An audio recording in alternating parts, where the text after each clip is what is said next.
അങ്ങനെ സച്ചി രേവതിയോട് പറയാണ്, ഇപ്പം എനിക്കൊരു സമാധാനമായി. അവനെ കൊണ്ട് ആ പച്ചക്കറി വാങ്ങാൻ വീടിപ്പിക്കുകയും പാർലറേട്ടത്തിയുടെ കയ്യിൽ നിന്ന് പൈസ കളയുകയും ചെയ്യും. ഇതപ്പോൾ എനിക്കൊരു സമാധാനമായി. ഇനി ആ പാർലറേട്ടത്തിനെ കൊണ്ട് എന്നെ ഈ ബിരിയാണി ഉണ്ടാക്കിക്കണം. അതും കൂടി ചെയ്ത് എനിക്ക് സമാധാനമാവും എന്ന് ഇങ്ങനെ പറയട്ടോ. ആ സമയത്ത് ശ്രുതി കയറി വരികയാണ്. അപ്പോൾ ശ്രുതി കയറി വരുമ്പോൾ പറയും, ശ്രുതി ഇതേ പച്ചക്കറിയൊക്കെ നീ പറഞ്ഞ പോലെ വാങ്ങിയിട്ടുണ്ട്, 450 രൂപയായി, നല്ല 490 രൂപയായി എന്ന് പറയും കേട്ടോ. അപ്പോൾ 490 രൂപയോ, അതിനുള്ള പച്ചക്കറിയൊന്നും ഇല്ലേ ഇത് എന്നിങ്ങനെ രേവതി പറയും.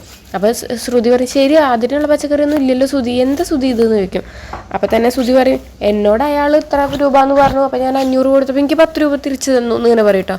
ആ സമയത്ത് രവിയുടെ ഫോണിലേക്ക് ഒരു കോള് വരികയാണ്. അപ്പോൾ രവി പറയും, ആ കടക്കാരനാണല്ലോ, ഇയാളിപ്പോൾ എന്തിനാ വിളിക്കണേ എന്നങ്ങനെ വിചാരിക്കും.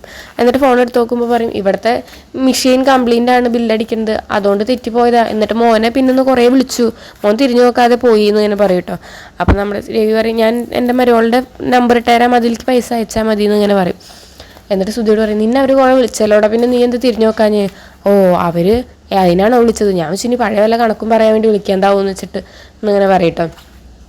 അതിനുശേഷം രവി പറയും, സച്ചി ഇനിയിപ്പോൾ നാളെ ഒരു വിശേഷപ്പെട്ട ദിവസമല്ലേ, അതിന് വേണ്ട കാര്യങ്ങളൊക്കെ നല്ല ഭക്ഷണത്തിനും വേണ്ടതൊക്കെ നീ ശരിയാക്കണം എന്നൊക്കെ പറയും. നാളെ എന്തൊക്കെ വിശേഷം, എന്താ പരിപാടി എന്നൊക്കെ എന്നെ ചോദിക്കും കേട്ടോ. അപ്പോൾ രേവതി ഇങ്ങനെ ചിരിച്ചിട്ട് നിൽക്കുന്നുണ്ടാവും.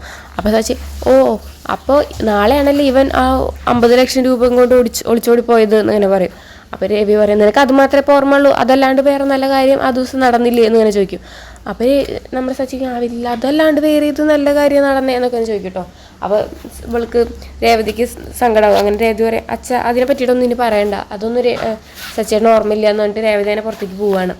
അങ്ങനെ രേവതിയുടെ പിന്നാലെ ചെന്നിട്ട് അപ്പോൾ നമ്മുടെ രവി പറയും, ആ എടാ ഇന്നല്ലേ നിങ്ങളെ കല്യാണം നടന്നതെന്നൊക്കെ ഇങ്ങനെ പറയട്ടോ.